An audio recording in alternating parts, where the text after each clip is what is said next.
I should have kept walking that night. The cold air was sharp enough to make anyone hurry home, but something in the way that man sat on the curb stopped me.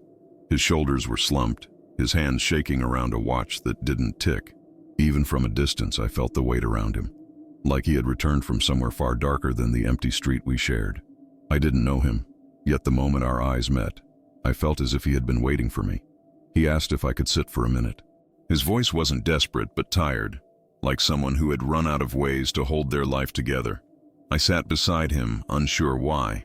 He didn't look injured and he wasn't drunk. Instead, he stared at the watch in his hands as if it held a truth he wished he could unsee. "I've just come back," he whispered, "and I think I ruined everything." Those were his first words to me. I thought he meant something ordinary, an argument, a mistake at work, a loss he wasn't ready to share. But then he told me he had seen his future. Not imagined it, not feared it, seen it. He said it plainly, without flourish or attempt to convince me, as if it was simply a fact of his night. And the way he said it, quiet, steady, almost ashamed, made me believe him before I even understood why. He told me he had everything there, a life that looked perfect from the outside, success, comfort, recognition, all the things he thought he'd wanted. But as he described it, his voice tightened, like the words hurt. "I didn't see my family," he said. "Not once." It wasn't dramatic. It was emptiness, an absence that hollowed him from the inside. The future he'd built was clean, polished, and completely alone. Then he turned to me, studying my face as if searching for something he'd forgotten to value. "You have what I lost," he murmured. "You still have time." The wind moved across the street, but he didn't look away. "Please, just tell me how not to become him." That was the moment I realized he wasn't asking for comfort. He was begging for a way back to the life he had already walked past. I didn't expect to stay with him for long. People don't usually talk to strangers on a cold Michigan night, especially not about their lives. But something about the way he held that silent watch made me slow down. It reminded me of my father's old habits, checking the time whenever he felt lost, as if the hours might offer direction. The man beside me wasn't checking anything. He was holding on to a past that had already slipped through his fingers. He told me his name, though I won't repeat it here. Names carry stories, and his wasn't mine to offer.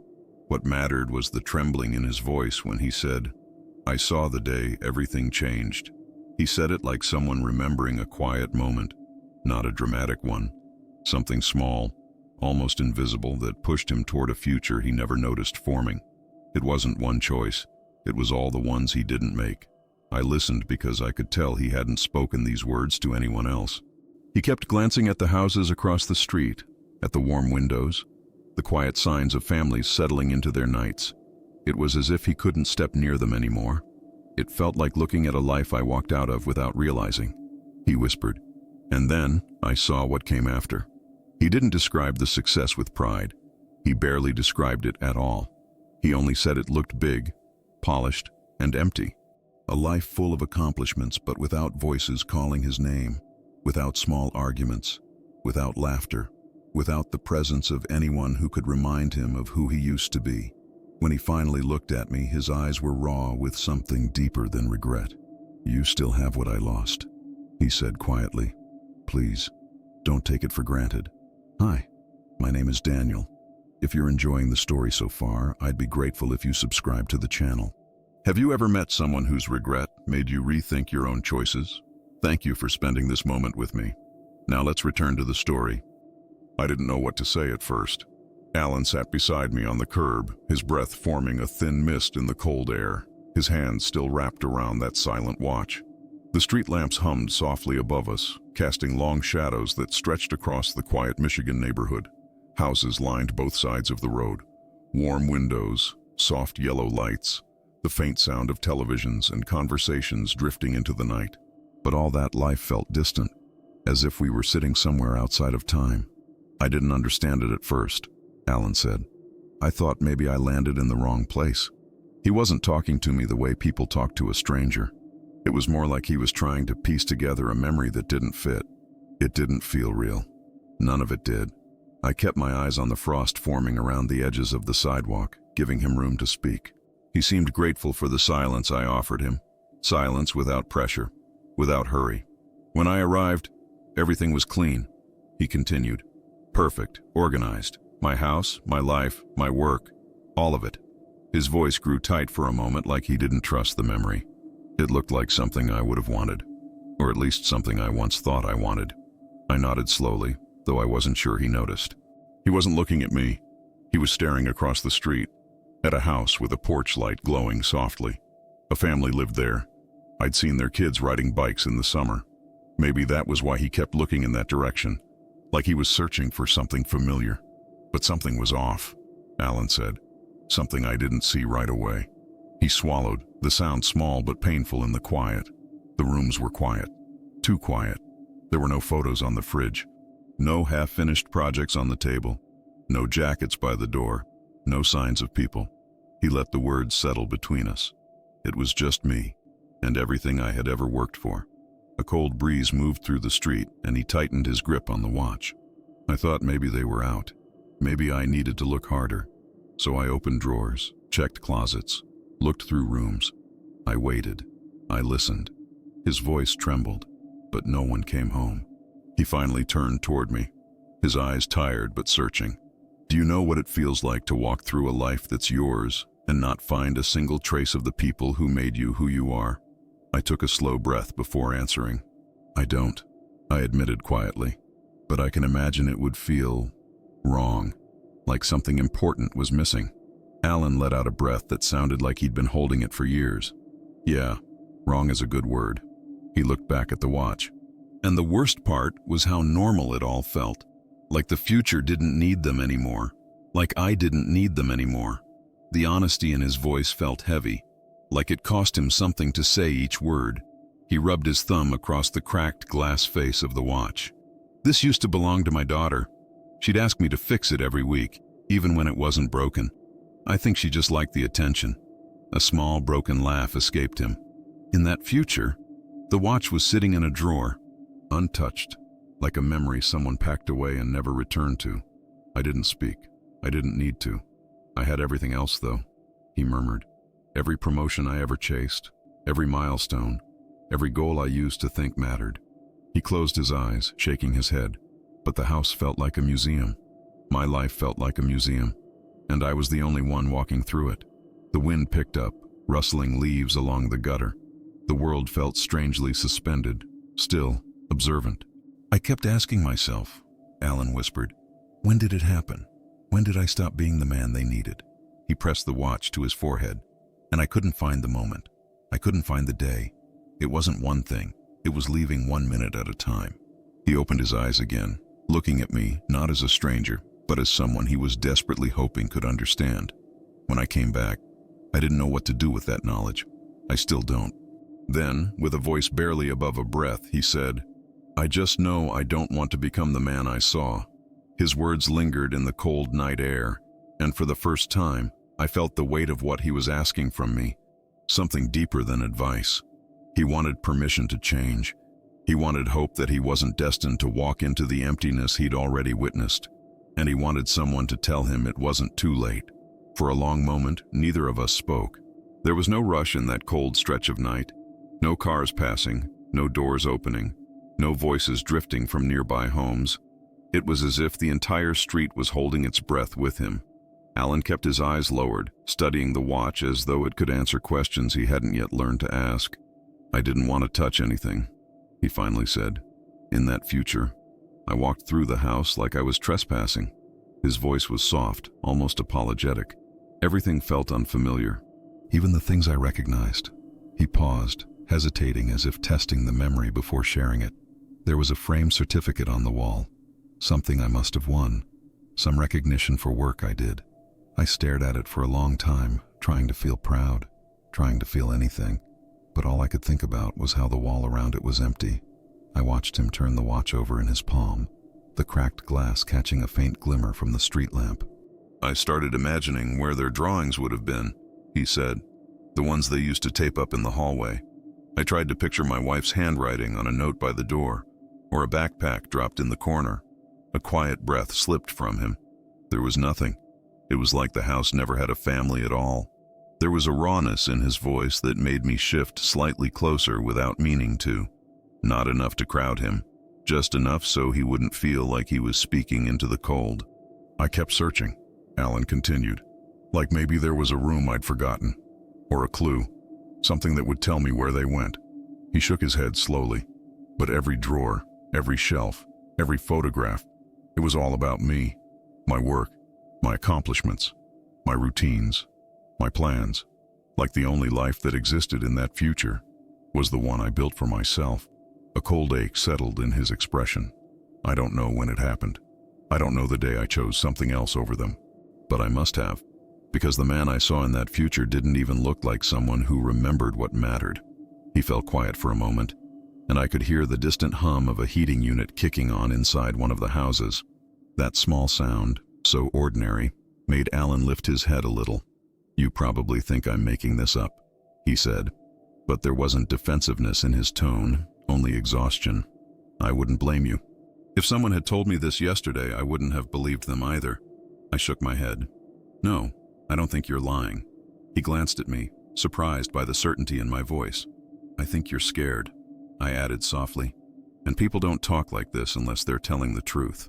Alan's jaw tightened in a way that felt like gratitude held back by shame. "I'm terrified," he admitted, "because I didn't see a single sign of them. Not a photograph, not a keepsake, not even something tossed into a drawer." His eyes darkened with the memory. It was like they never existed, or like I erased them without noticing. He rubbed his thumb over the back of the watch again, gently, the way someone touches something fragile.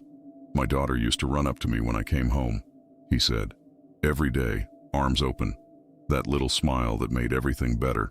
I didn't see that smile in the future. I didn't see her anywhere. A lump formed in my chest, unexpected."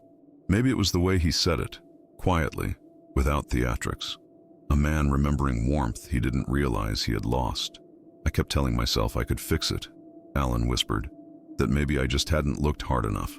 So I went outside, walked down the street, checked the yard, looked for signs that they were close, but every direction felt empty. He shook his head slowly. I didn't even see footprints in the snow. My breath caught slightly at the simplicity of that image.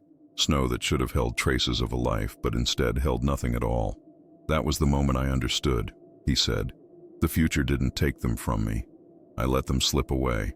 He lifted his gaze toward the quiet houses around us, places full of life he could no longer feel connected to, and his voice trembled with a fragile honesty. "I thought success meant I was building something," he said, "but all I built was distance." The street remained still, a silent witness to the confession he'd carried across time. And sitting beside him, I realized he wasn't just telling me what he saw. He was mourning the man he had become. Alan grew quiet again, but not because he had finished what he needed to say. It was the kind of silence people fall into when they're standing at the edge of a truth they've avoided for too long. He stared down the empty road, the dim glow of the streetlights reflecting faintly in his eyes, making them look tired in a way I couldn't fully describe. "When I stepped outside that future house," he said slowly, "I remember expecting the cold to wake me up, like maybe everything would suddenly make sense." He shook his head lightly, but it didn't. I knew exactly where I was. I knew it was my street, my yard, my life, and yet it felt like I'd been dropped into someone else's shadow. The way he said it made something twist in my chest. I thought about how strange it would be to recognize every detail of a place but feel none of the belonging that should come with it. "I tried calling out," Alan continued. "Not loudly, just enough to hear the sound of my own voice. I expected something to answer. A light turning on, a door opening, anything." He rubbed his hands together for warmth or maybe to ground himself, but all I heard was wind. He exhaled shakily, then shifted his weight on the curb, as if the memory made his bones feel heavier. "I walked down the street," he said, "just like I've done hundreds of times. I passed the Johnson's place, the one with the oak tree leaning over the mailbox.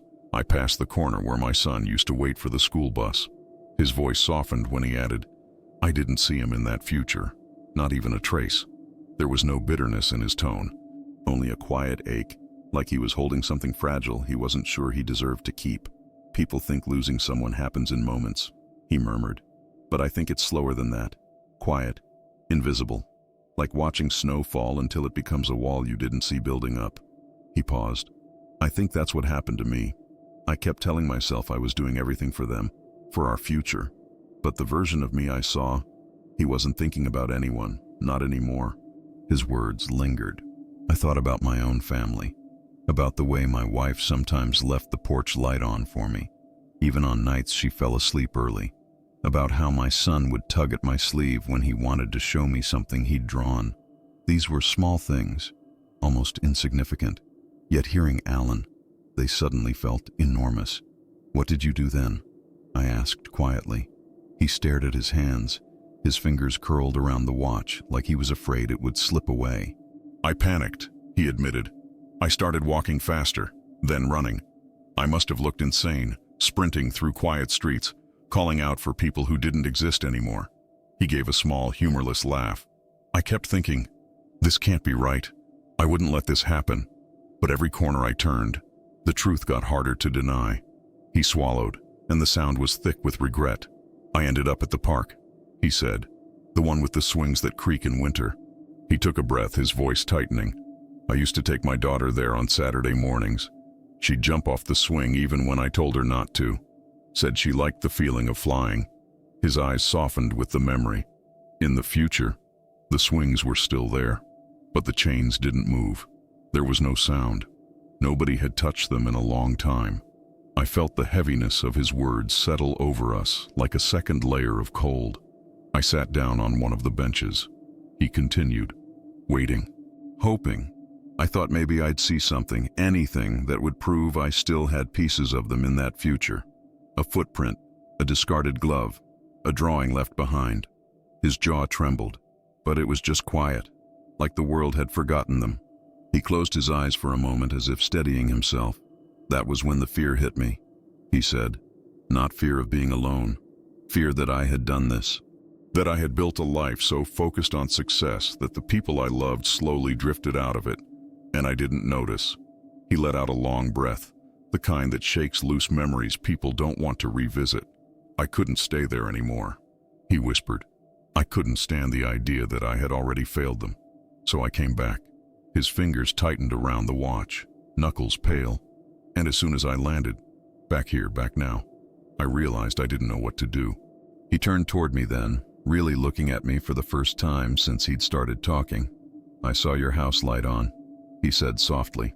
I saw your family inside. His voice cracked, and I realized I don't know how to hold on to mine. He paused, swallowed, and then asked the question that would stay with me long after that night.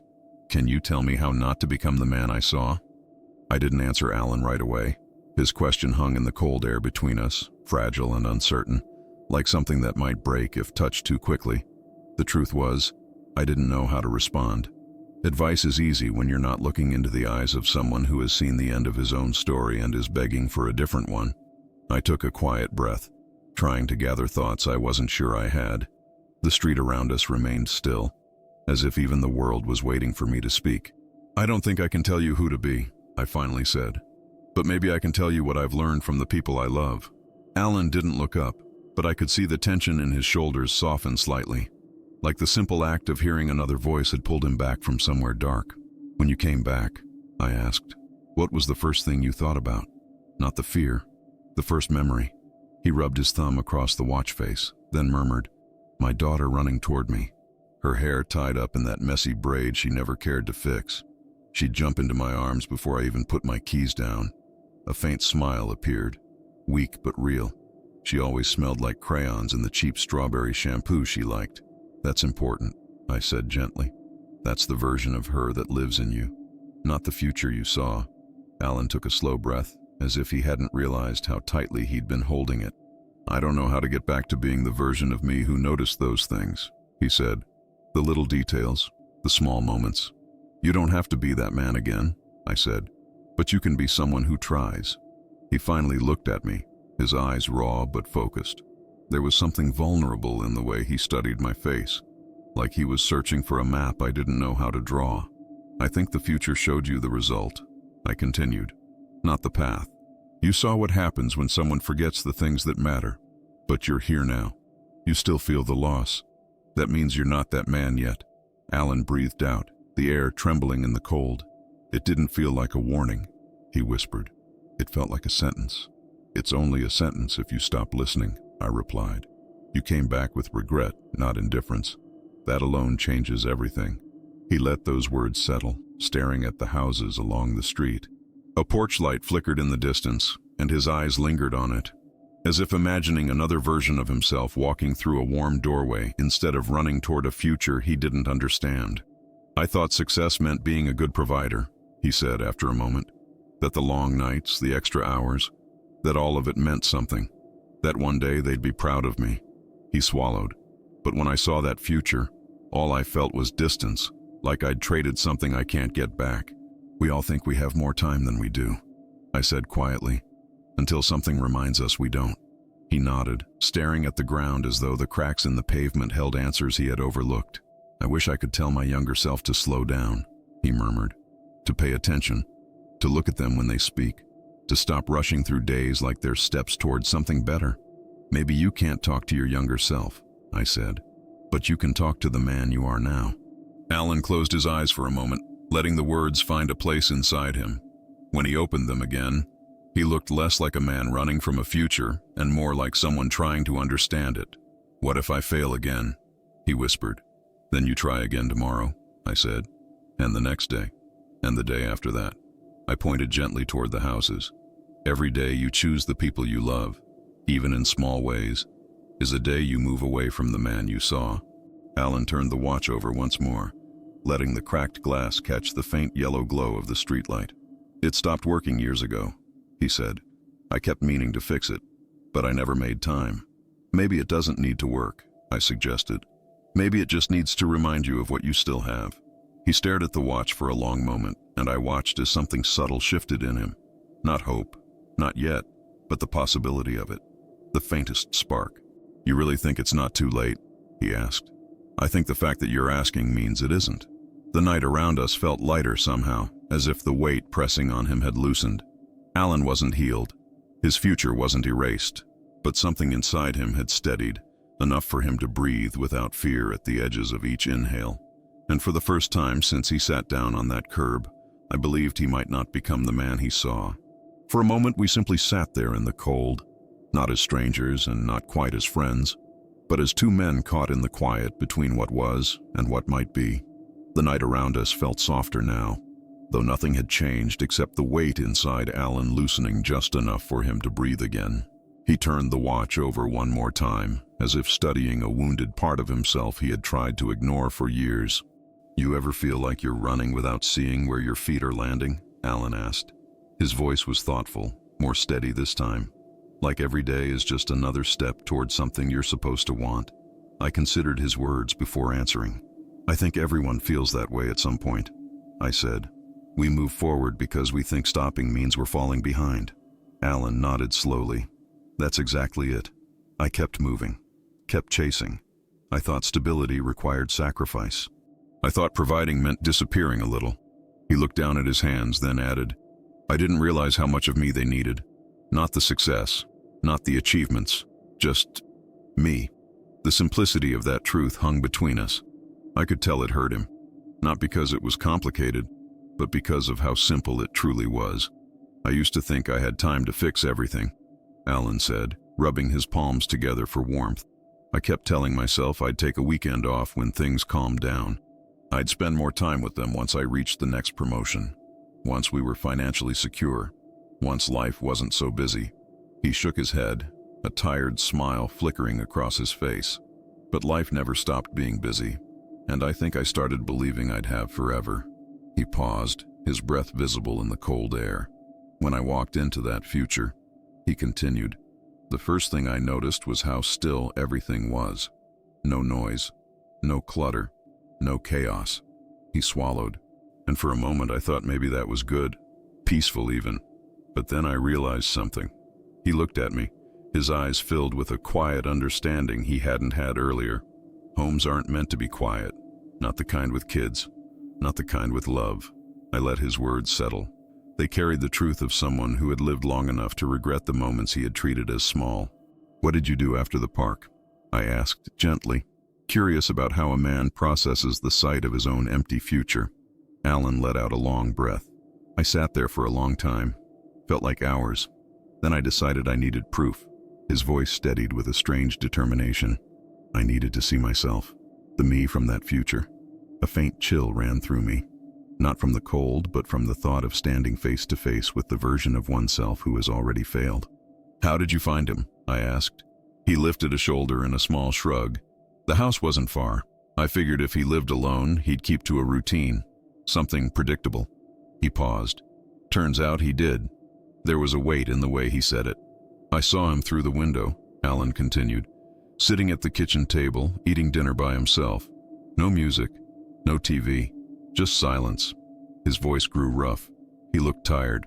Not older, just worn down, like someone who had stopped expecting anything from life. He closed his eyes, reliving it. "The worst part," he whispered, "was that he didn't look sad.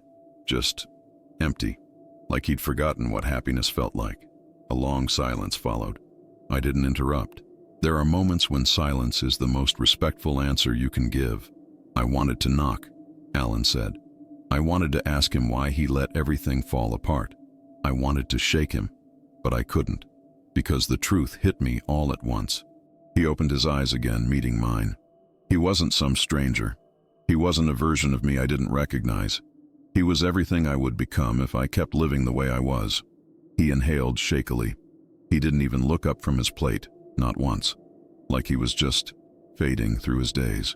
Seeing him was worse than seeing the empty house, Alan said softly, because the house showed me what was gone, but he showed me who I'd be without them. He set the watch down on his knee carefully, as though setting down a final piece of proof. That's when I knew I had to come back, not just to warn myself, but to learn how to change. The cold around us felt sharper, but his voice had a clarity that wasn't there before, less like a confession and more like someone preparing to rebuild. And sitting beside him, I realized he wasn't only asking for answers anymore. He was asking for a place to start. Alan stayed quiet for a while after that. It wasn't the heavy silence from before, thick with fear and regret. This one felt different, like he was breathing for the first time since returning from the future, even if the air still stung with cold. He lifted the watch again, brushing a thumb across the cracked glass as though he was trying to polish a memory instead of a surface. When I saw him, my future self, sitting alone like that, Alan said eventually, I realized something that scared me more than the emptiness of the house. He hesitated, letting the thought take shape. He looked comfortable, not happy, just used to it, like being alone had stopped hurting because he'd forgotten what it felt like not to be. I felt a slow ache rise in my chest. Loneliness is one thing. Forgetting that you ever had anything else, that's another kind of loss entirely. I think that's what broke me, Alan continued. Not the silence, not the house, but seeing myself accept a life without them. Like I had chosen it without even realizing. His voice lowered. It made me wonder how many small choices it took to get there, and how many of those choices I'm already making. I shifted slightly, the cold of the sidewalk pressing through my coat. Alan, seeing the worst version of yourself doesn't mean you're destined to become him. He gave a weak nod, but his eyes stayed on the watch. I want to believe that, he murmured. But when I saw him, when I really looked at him, I didn't see a stranger. I saw patterns, habits, things I'm already doing. He swallowed, and I didn't know how to forgive myself for it. I wanted to tell him that forgiveness didn't come before change. It came after. But something in his expression told me he needed space to reach that truth on his own. He leaned forward, resting his elbows on his knees, his breath drifting in thin white clouds. When I came back to this moment, this exact night, I didn't know where else to go. His eyes flicked toward my house in the distance. I saw your porch light on. I saw your family inside. He paused, and I realized I don't go home like that anymore. I walk in late when everyone's asleep. It's easier not to think about the time I've missed. The honesty of that admission settled between us like a soft snowfall. I didn't interrupt him. My wife used to wait up for me, Alan said. Not every night, but enough that I remember the way she'd sit on the couch with a blanket around her shoulders. She'd pretend she wasn't tired. She'd ask about my day. His face softened with the memory, then tightened with regret. Over time, I guess she stopped waiting, and I stopped noticing. Small cracks in a life, The kind people don't see until the whole structure leans. I thought about knocking on my door after I came back, Alan said quietly. I walked all the way there. Stood in the yard. The lights were off. The house looked peaceful. He lifted his eyes toward me, and I felt like a stranger standing outside my own life. I let the image settle in my mind. A man returning to the present after seeing the future, afraid he had already drifted too far to find his way back. What stopped you from going inside? I asked gently. Alan hesitated, then said, I didn't know who I was walking in as. He exhaled slowly. Was I the man who just saw his future fall apart? Or was I still the man who had been drifting toward it? I didn't know which version would turn the doorknob. His words hit deeper than I expected. I needed to talk to someone first, he said. Someone who didn't know the future. Someone who might see me as I am now, not as who I become. A slow understanding settled in me. He hadn't sat on that curb by accident. He hadn't talked to me by chance. He had been looking for a witness, someone who could see him before the future hardened him into the man he feared. That's why I stopped you, Alan said. Not because I thought you had answers, but because you looked like someone who remembers what's important. His voice trembled, not from the cold, but from the fragile hope buried in the words. I needed to see what a life with love still looks like, he whispered. I felt something shift inside me then. Not pity, not fear, but a quiet responsibility. Alan wasn't asking me to fix him. He was asking me to remind him that he wasn't too late. I didn't expect Alan's words to land the way they did. Something about them lingered in the cold air, subtle but heavy, like a truth that had finally stopped running. I wasn't used to being seen that way, not as an example, not as someone who had figured anything out. My life wasn't perfect. My family wasn't perfect. But hearing the way Alan spoke, the way he looked toward my home, made me realize that sometimes people don't need perfection. They just need proof that something still exists. He drew in a shaky breath. I used to think love was loud, he said. Big gestures, milestones, anniversaries. He let out a quiet laugh, small and self-conscious. But in that future, I realized it's the quiet things that matter, the things I passed by without noticing. I kept my gaze on him, letting the weight of his reflection unfold naturally. Alan wasn't talking about dramatic failures. He was talking about the tiny invisible ones, moments lost not through cruelty, but through absence. My wife used to leave notes in my lunch, he said, just little reminders. Good luck today. Proud of you. Don't forget to breathe. I used to smile at them, but somewhere along the line I stopped looking, stopped checking. I didn't even notice when they stopped coming altogether. His voice cracked softly at the edges, not with drama, but with the fragile truth of someone revisiting a memory they took for granted. That future version of me? Alan swallowed, searching for the right words. He looked like a man who hadn't received a note in years, not because she stopped loving him, but because he gave her nothing to respond to. I let his words sit with us for a moment. The neighborhood was the same as always, calm and quiet, but now the silence felt layered, like two times were overlapping, the present and the future he'd seen. Alan, I said gently, you came back for a reason. Maybe the fact that you felt something, anything, means you're already different from him. He didn't argue, but I could see the doubt still flickering behind his eyes. I keep asking myself, he murmured, if I actually changed anything by coming back, or if I'm still on the same path and just fooling myself. You're aware now, I replied. That alone is a change. He let out a long breath. Maybe, but awareness isn't the same as action. That's true, I said, but it's where action begins. Alan shifted, pulling his coat tighter around his shoulders. The cold was deepening, creeping in through every layer, but he seemed too caught in his thoughts to notice. When I got back, he said, I walked past my living room window. I could see my wife inside, folding laundry. She looked tired, not angry, just tired. There was a softness in his voice, like he was speaking about something precious and fragile. I realized I haven't really looked at her in a long time, Alan said. I mean, really looked. Not just in passing, not while thinking about work, not while planning the next thing. His eyes dropped to the watch again. I think that's how it starts. You stop seeing the people right in front of you. A thin wind moved along the street, brushing loose leaves against the curb. The sound was faint, but in the quiet night it felt almost loud. Alan closed his eyes briefly, as if steadying himself against the memory. Part of me wants to run home right now, he said softly, to knock on the door and tell her everything, to tell her I'm sorry, to tell her I don't want that future. He hesitated. But what if she doesn't believe me? What if she thinks I'm just guilty about something? You're not guilty of anything, I said gently. You're scared. There's a difference. Alan opened his eyes again, turning them back to me. How do you know? Because guilt makes you hide, I said. But fear makes you reach out. He gave a small nod, absorbing the words as if testing their truth. I don't want to scare her, Alan whispered. I don't want to say the wrong thing. He paused, his voice quieting even further. And I don't want to walk inside and see her look at me the way I looked at my future self, like she doesn't recognize me. That won't happen, I said. You're not a stranger to her, not yet. And not if you choose differently starting now. Alan looked down the street again toward where his home stood, dark, silent, and waiting. The longing in his expression was unmistakable. So was the fear. I just don't want to lose them, he whispered. You haven't, I said.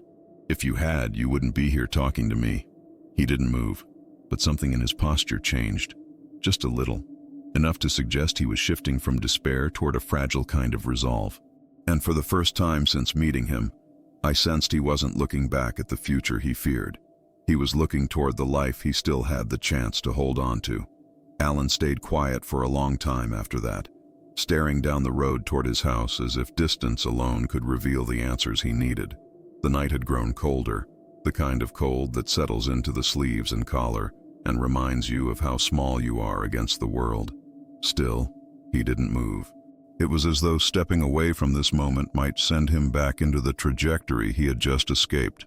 There was a moment in that future, Alan finally said, his voice faint, that I didn't tell you about. He paused, swallowing hard. I kept hoping it wasn't true, that maybe I misunderstood what I saw. I didn't say anything.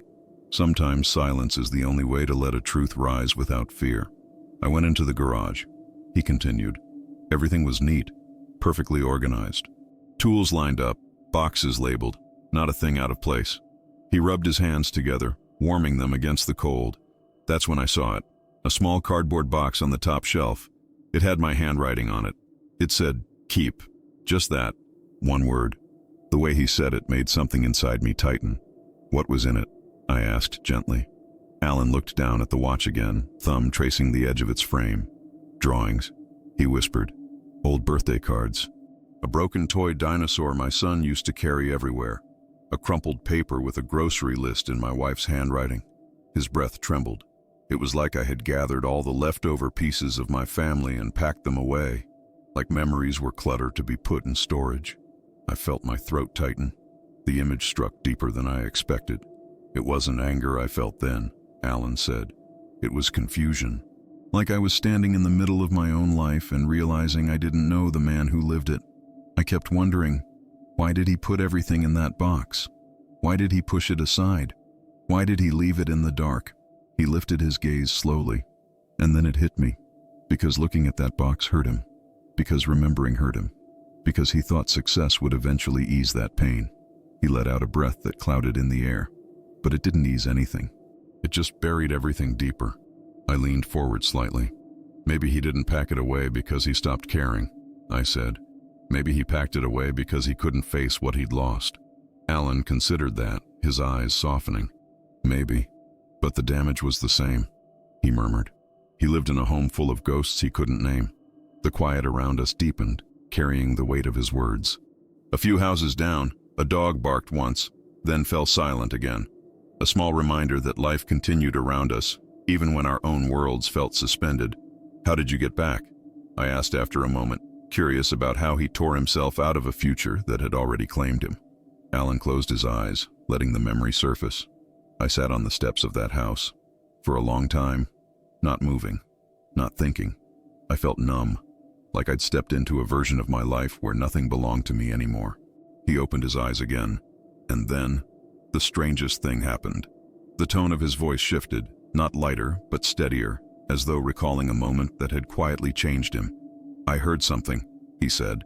A faint sound, soft. I thought maybe it was the wind, or a car far away.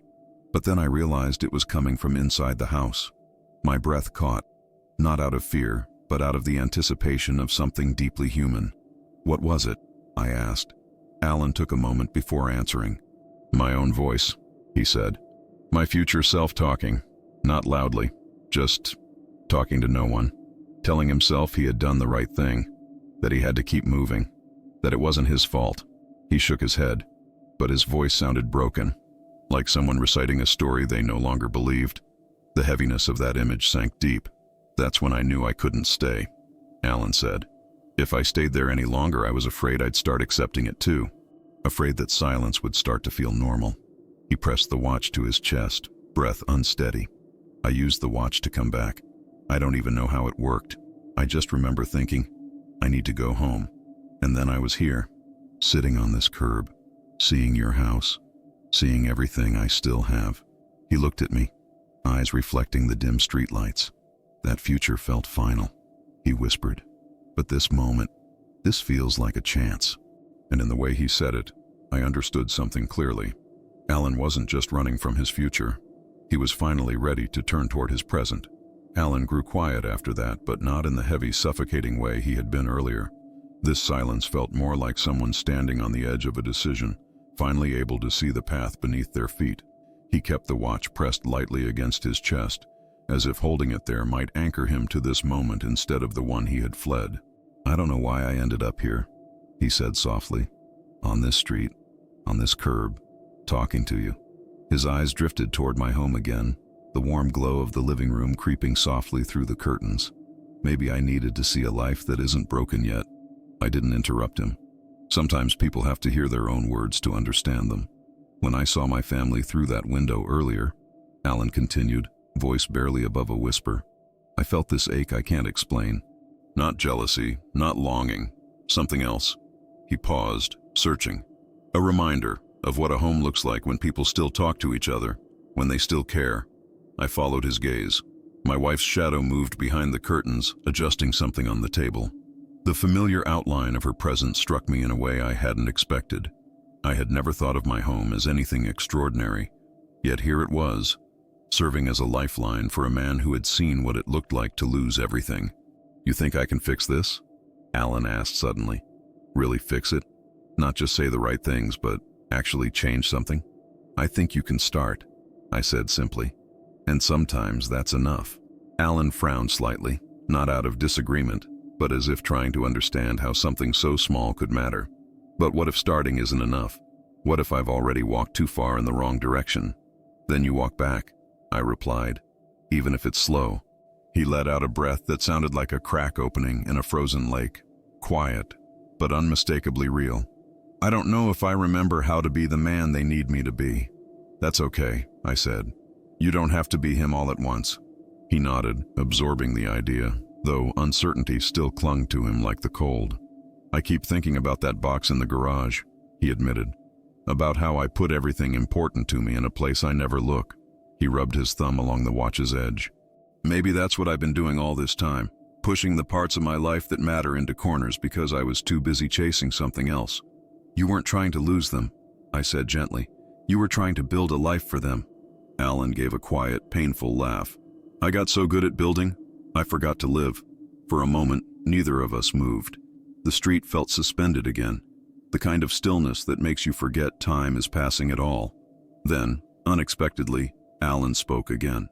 "There's something else I didn't tell you. Something I haven't told anyone." I watched him closely. His hands were steady now, not warm, not confident, but no longer shaking. "I didn't just see the house and the garage," he said. "I saw..." He hesitated, breath catching. "I saw a photo on the kitchen table." "What kind of photo?" I asked. "A family picture," Alan whispered. "But it was old, really old. Years before everything started falling apart.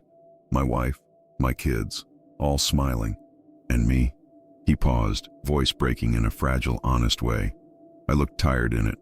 Not sad, just tired, like I was already halfway gone even then. The image hit me harder than I expected, because exhaustion is something most people mistake for effort until it becomes distance. "I realized something when I looked at that photo," Alan said. "I realized I left before they did." He bowed his head, shoulders trembling with the weight of the truth. I left one forgotten moment at a time. A missed dinner, a postponed conversation, a maybe later, a not tonight. And I didn't see the cracks until the future showed me the whole wall collapsing. A painful honesty settled over the street.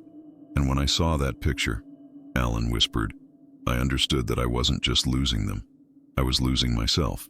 He lifted his head slowly, meeting my eyes with a look that was equal parts fear and hope. I don't want to live a life where they're memories in a box, he said. I don't want to look at a picture someday and realize I'm not in it anymore. You won't, I said softly. Not if you turn around now. Alan nodded slowly, once, then twice, like someone feeling a new truth settle into place. And for the first time that night, his face showed something other than pain. It showed intention. Alan stayed still for a long moment, breathing slowly, as though he were letting the night settle inside him before he took another step. The watch rested loosely in his hands now, not clutched in fear, not protected like a fragile secret, but held gently, as if he finally understood what it represented. He looked down at it the way a person looks at a quiet truth they wish they had learned years earlier. You know, he said, almost to himself, I used to think time was something I could control, that if I worked hard enough, pushed long enough, I'd always be able to catch up. He shook his head softly. Turns out time doesn't care how hard you work. It just keeps moving. The way he said it made something stir inside me. Familiar, uncomfortable, honest. I had felt that same pressure once or twice. The slow fear that life might outrun the things I meant to protect. What scares me most, Alan continued, is the idea that my family walked away in that future because I didn't show up for them in the present. Maybe they didn't walk away, I said gently. Maybe you drifted too far for them to reach. Alan let out a shaky breath. I think that's worse. He lifted his eyes toward the houses again, and the soft glow from windows seemed to reflect in the sadness lining his expression. When I looked at myself through that window, he said, I realized I'd become a man who lived on autopilot, someone who forgot how to show love in the small ways. He sighed, a tired, fragile sound. I used to read bedtime stories every night, even when I got home late, even when I was half asleep before I finished the first page. His lips trembled slightly. I can't remember the last time I did that. There was something painfully human in the way he admitted it. Not loud, not dramatic, just true. What kept you from going inside tonight? I asked quietly. He hesitated, then said, fear. Not of them leaving, of them seeing who I've become, of looking into their eyes and realizing I already failed. You haven't failed, I said. Failing means you gave up, and you came back. Alan gave a small, hollow laugh. Coming back doesn't erase the things I ignored. No, I agreed, but it gives you a chance to pay attention again. He shifted his weight, elbows on his knees, as though grounding himself in the cold concrete beneath us. When I saw my future self, he continued, he didn't look like a bad man. He didn't look cruel or selfish. He looked tired, just endlessly tired, like someone who convinced himself he was doing the right thing until the truth disappeared. That's the danger, I said. Most people don't lose the things they love in explosions. They lose them quietly, one small oversight at a time. He nodded, eyes watering in a way he didn't try to hide. That's what scares me. I don't want to wake up someday and realize the only thing left in my life is the work I used to praise myself for. I let the silence breathe between us. He wasn't asking for reassurance anymore. He was searching for something real, something he could hold on to without twisting it into a promise he might not keep. Alan, I said softly, what's the first thing you want to do when you walk through that door tonight? He blinked, startled by the simplicity of the question. I don't know. Then start small, I said. Don't think about repairing everything. Think about one thing. He looked down, thinking. I want to talk to my wife, he whispered. Not about work, not about errands. Just talk. Tell her I missed her. That's a start, I said. He nodded once, slowly. And I want to hug my kids, he added, before they grow up and get used to me not being around. His voice wavered at the edges, but there was warmth in it now, something softer than regret, something more hopeful than fear. The wind moved across the street then, rustling the dead leaves that had gathered near the gutter. Alan watched them drift, following their slow path across the pavement. When he spoke again, his voice was quieter, more reflective. In that future, he said, The silence in that house wasn't the worst part. He swallowed hard. The worst part was realizing no one was waiting for me anymore. I felt the truth of that line settle deep in my chest. Being alone is painful. Realizing you caused your own loneliness is devastating. You still have people waiting for you, I said, and they're inside your house right now. Alan closed his eyes, letting the thought wash over him. When he opened them again, something had shifted, not dramatically, but enough to notice. Resolve, not certainty. Not confidence, but resolve. The quiet, trembling beginning of a man choosing to step back toward his own life. Alan stayed still for a while, letting that quiet resolve grow inside him, even if only by inches. The cold pressed against us, carrying the familiar scent of winter. Damp pavement, distant fireplaces, the faint bite of frost. He rubbed his hands together, not from panic now, but from focus, like someone readying themselves for something difficult but necessary. I keep thinking about the moment my future self spoke, he said quietly. Not the words, just the tone. He sounded like a man who had been trying to convince himself he was fine for years. He paused. I don't want that to be me. I don't want to live a life that needs excuses. The honesty in his voice felt different, less desperate, more grounded. It was the tone of someone finally facing the truth without running from it. When I used to come home late, Alan continued, I'd sit in the car for a minute before going inside. I told myself it was to clear my head, but really, I think I was preparing myself for the questions, or the disappointment. His breath clouded in the cold air. Then the questions stopped, and the disappointment stopped, and I thought that meant things were getting easier. What did it really mean? I asked. Alan lowered his gaze. It meant they stopped expecting me. The simplicity of his answer hit hard. Expectations only fall silent after they've been ignored long enough. I used to tell myself I was stressed, he said, that I didn't want to bother them with it. But stress wasn't the problem. He shook his head slowly. Distance was. He leaned back slightly, letting the cool air steady him. I think that's why the future felt so familiar, he said. It wasn't a sudden collapse. It was the natural end of small choices. Choices I didn't even realize I was making. His shoulders tightened, but his eyes didn't drift away this time. He stayed with the discomfort instead of hiding from it. I'm scared to walk inside tonight, he admitted. Not because they're upset, but because I'm afraid I've already been gone longer than I realized. You're not gone, I said gently.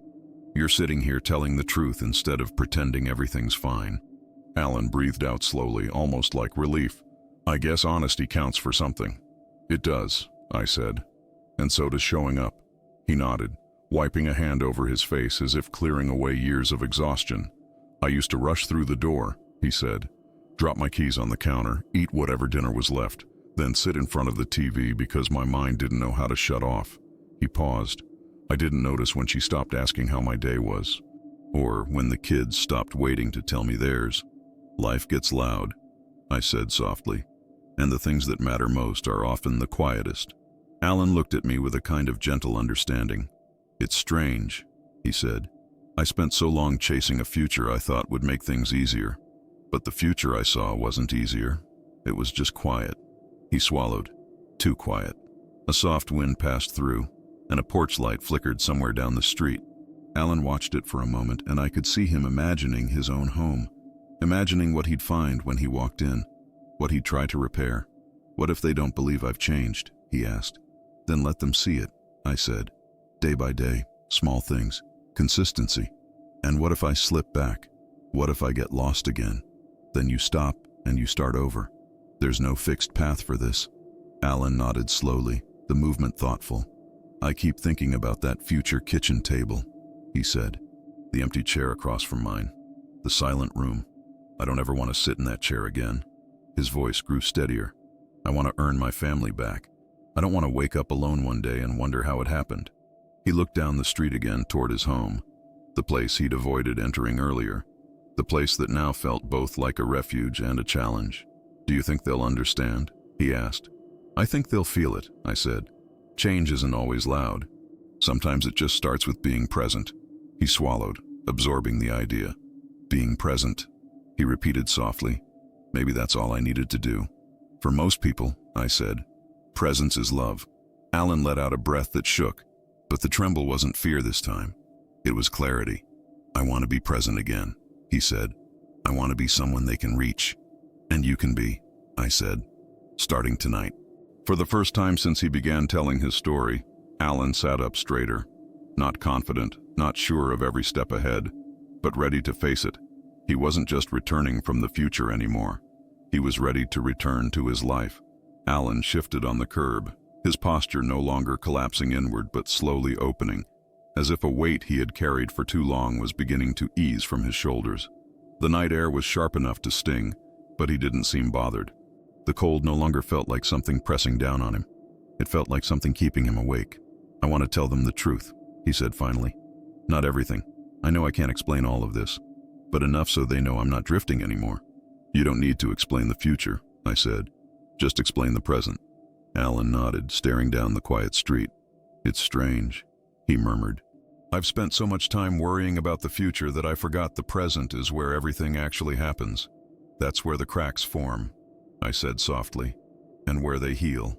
Alan looked down at the watch again, turning it carefully between his fingers. The cracked glass caught the streetlight, scattering a faint shimmer that made it look almost alive. He studied it with a tenderness that surprised me, the kind reserved for something deeply personal, something both fragile and meaningful. When I first got this watch, he said, my daughter insisted it had magic in it. He let out a quiet laugh. She used to run around the house pretending she could stop time if she pressed the right spot. His eyes softened. I didn't correct her. I liked the idea of magic. It made her smile. He paused and his voice grew quieter. Tonight I feel like she wasn't wrong, just not in the way she thought. He held the watch out slightly, as if letting me see the truth hidden in it.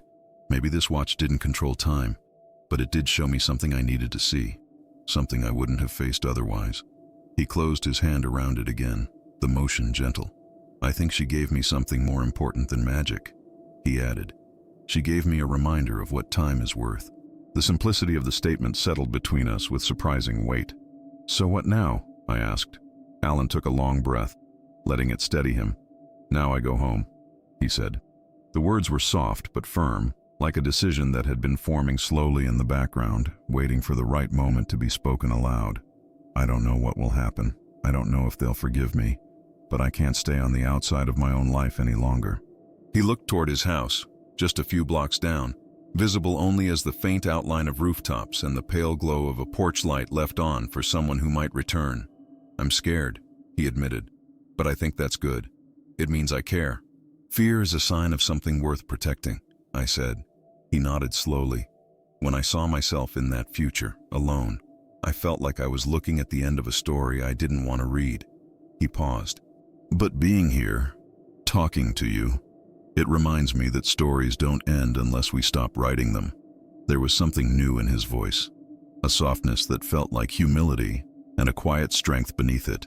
I won't pretend I know how to fix everything overnight, he said, but maybe tonight is the first page of something better. I felt a faint warmth in my chest at the sincerity of his words.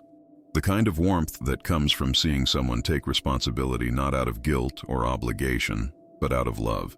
He pushed himself to his feet slowly, not with the heavy, exhausted motions of earlier, but with deliberate intention. The cold air wrapped around him, yet he seemed taller somehow, more grounded. He looked down at me with a small, almost grateful smile. Thank you, he said. I know you didn't ask for any of this. I know you didn't expect to sit out here listening to a stranger talk about time and regret, but thank you for being here. You're not a stranger, I replied quietly. Not anymore. Alan's eyes softened. I needed someone to hear me before I tried to be heard at home. He paused for a moment, letting that truth linger. I think I'm ready now.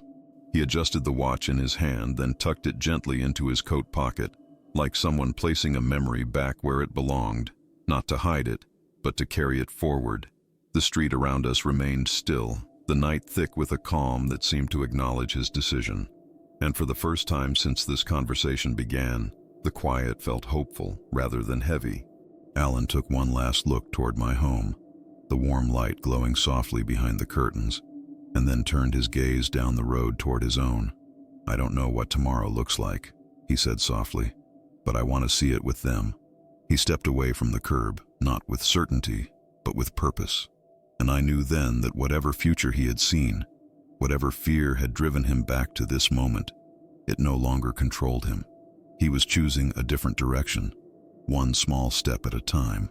Alan walked a few steps down the street, then stopped as if remembering something important. The pause wasn't dramatic, just a stillness, a breath caught between fear and courage.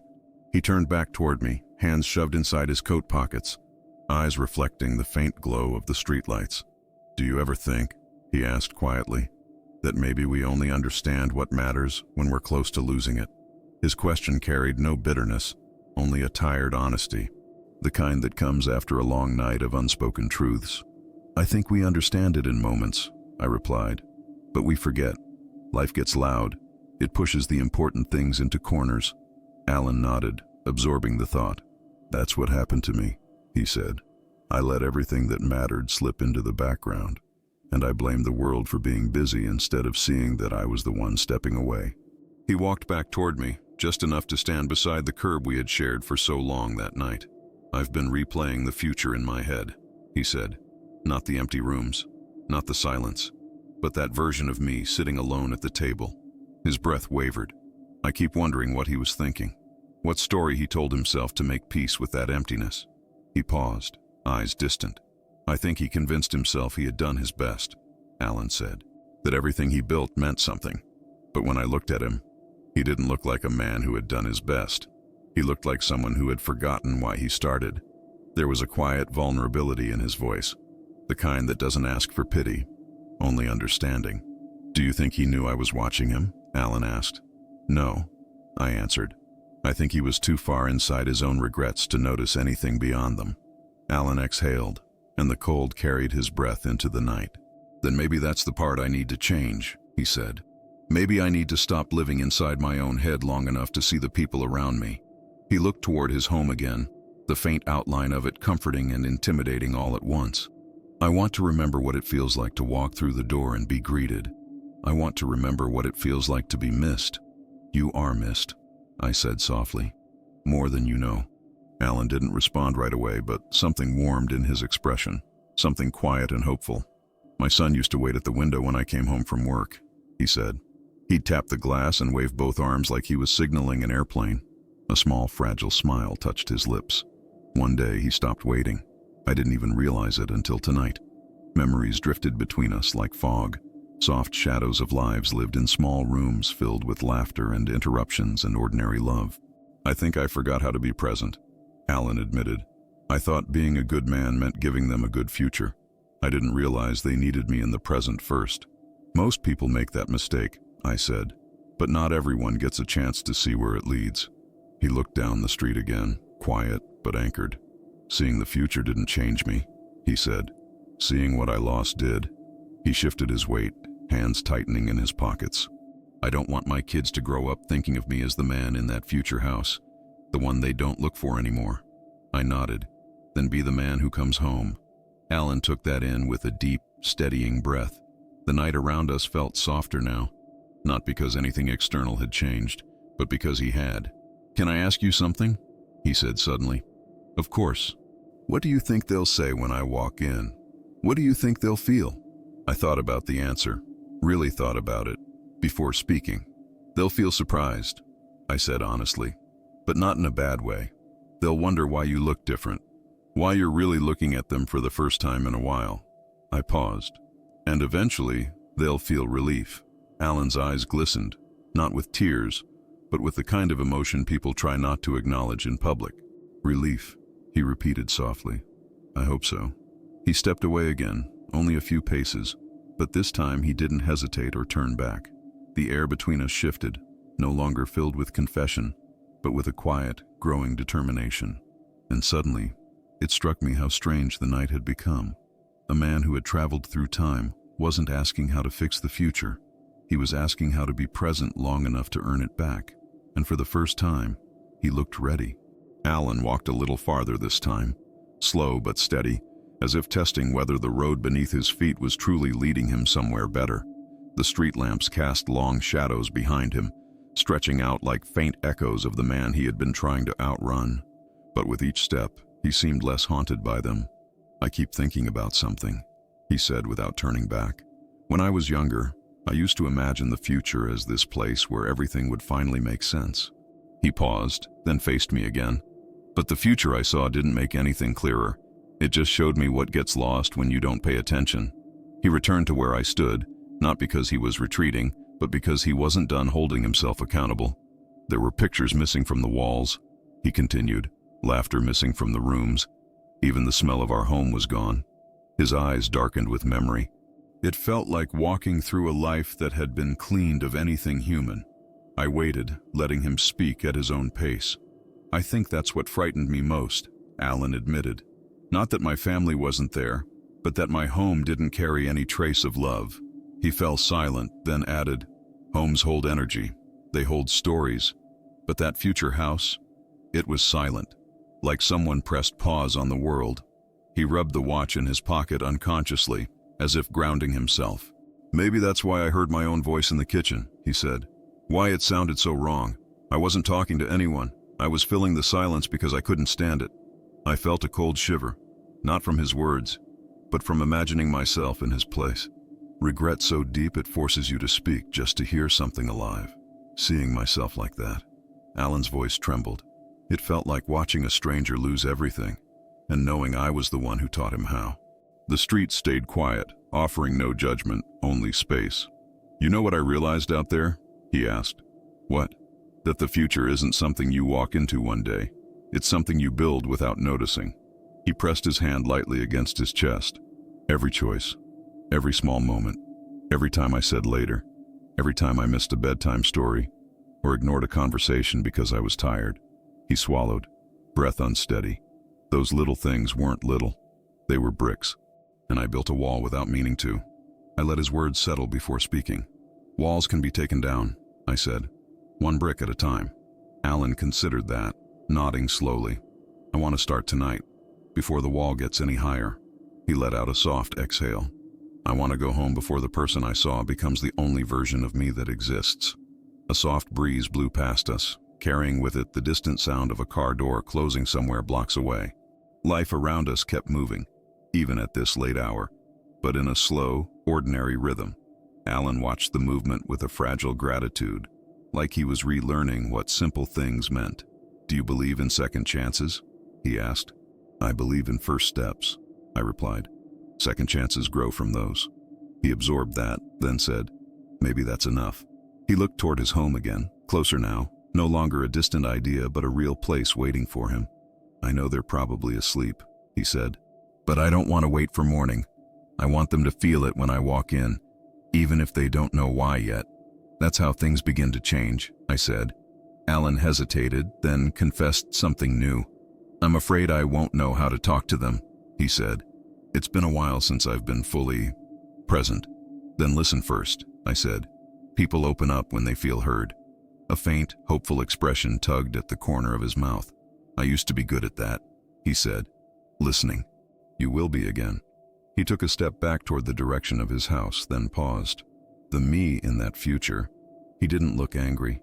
He looked resigned, like someone who already accepted that he'd lost the right to try. "You haven't lost it," I said. "You're trying now." He nodded slowly, once, twice, and that simple motion felt like a vow. Then he reached into his pocket and pulled out the watch. For a moment he held it by the broken chain, letting it swing slightly in the cold air. The cracked face glimmered under the streetlight. He watched it the way a man might look at a warning he finally understands. "I don't need this to show me time anymore," he said softly. "I already saw what I needed to see." He slipped the watch back into his coat and turned fully toward his home. I saw the tension in his shoulders ease. Not completely, but enough to tell me he was ready. Ready to knock, ready to speak, ready to be present. "Wish me luck," he asked quietly, almost shyly. "You don't need luck, Alan," I said. "You just need to go home." His eyes glistened, not with sadness now, but with something gentler, hope. Then he took a slow, steady step forward, and another, until the distance between him and his home began to shrink in a way the future version of him never allowed. Alan had made it halfway down the block when he hesitated again. Not with fear this time, but with the deep breath of a man stepping into a version of his life he'd ignored for too long. His silhouette stood still beneath the street lamp, framed by the faint glow of distant windows. I didn't call out to him, didn't move closer. This part wasn't mine to carry. This was the moment he needed to walk through alone. A moment later, he looked back at me, not fully turning around, just enough for our eyes to meet across the quiet street. There was no desperation left, no frantic need for answers, only gratitude. A silent thank you that didn't need words. I nodded once, letting him know I understood. He turned again, shoulders rising and falling with a steady breath, and resumed walking. Each step felt intentional, like he was relearning how to move towards something instead of away from it. The cold air curled around him, and I watched as he tucked his hands deeper into his coat pockets. Not from fear, but from resolve. The closer he got to his house, the more I saw the tension returning to his posture. Not the crushing weight from earlier in the night, but the natural nerves of someone about to face the people who matter most. The porch light was still on, casting a soft amber glow across the front yard.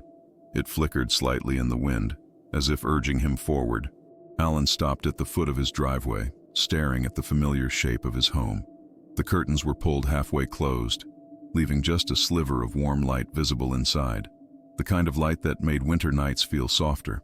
He stood there for several seconds, not frozen, not overwhelmed, just gathering the courage to let go of the version of himself he'd seen in that other life. His shoulders rose slowly as he inhaled. Then he stepped onto the driveway. I watched the way his movements changed. They were careful, almost reverent, like he was approaching something sacred. He reached the bottom of his porch steps and paused once more. The quiet around him seemed to shift, not tense or heavy, just expectant, the way a home waits without realizing it's waiting. He placed one foot on the first step, then the next. And by the time he reached the top, I could see him trembling slightly, not with fear, but with the weight of what this moment meant. He stood before the door, staring at the familiar wood grain, the faint scratches near the bottom where his kids once dragged their backpacks inside. His eyes lingered on those scratches, and for a moment he smiled, soft and broken and full of memory. Then he lifted his hand and gently touched the door, as if to remind himself that this was real, that he was here, that this was home. From where I stood, I couldn't hear what he whispered, but I saw the words form on his lips. I'm still here. He closed his eyes briefly, letting the truth settle. Then he reached for the doorknob. His hand hovered over it for a long second. A breath, a prayer, a promise. And then, slowly, deliberately, he turned it. The door opened with a soft creak, the kind that comes from years of being used, from years of life moving through it. Warm light spilled out onto the porch, washing over Alan's face, softening the worry etched into his features. I couldn't see inside. I couldn't hear what happened next. But I saw Alan step forward, into the light, into the warmth, into the life he feared he had lost. The door closed gently behind him. The street fell quiet again, the cold air settling in the absence of his footsteps. I stood there a little longer, letting the night breathe around me. There was no dramatic shift, no supernatural ripple when the door closed. Just the soft certainty that something small and important had changed. Not in time, not in fate, but in choice. The wind brushed past me, carrying the faintest echo of distant laughter from another house. It reminded me of how fragile moments are, how quietly they slip past when we don't pay attention. Before long, I turned and began walking home. My own porch light glowed softly in the distance, familiar and warm, and as I approached it, I felt a quiet gratitude settle in me, the kind that makes you stop for a moment and breathe in the life waiting on the other side of the door. Some futures fall apart, but some futures change the moment you decide to step toward them. I stood outside my house for a long time before going in, longer than I meant to. The cold had settled into my coat, into the quiet street, into the stillness of everything around me. But something about the night felt different now, lighter maybe, or just more honest. Alan had walked into his home, into the warmth he thought he'd lost, and somehow that changed the way the neighborhood looked, as if the houses themselves were breathing easier. I kept thinking about the way he hesitated at his door. It wasn't fear of rejection. It was the fear of being seen again, of stepping back into a life that remembered him even when he had forgotten how to remember himself. I wondered what he said when he walked inside. I wondered who woke up, who asked if he was okay, who listened. Some things I'll never know. Maybe I'm not meant to. What I do know is that I saw a man return from a future that terrified him, not because of what it held, but because of what it was missing. And I saw him choose differently, even though it scared him more than anything he brought back with him.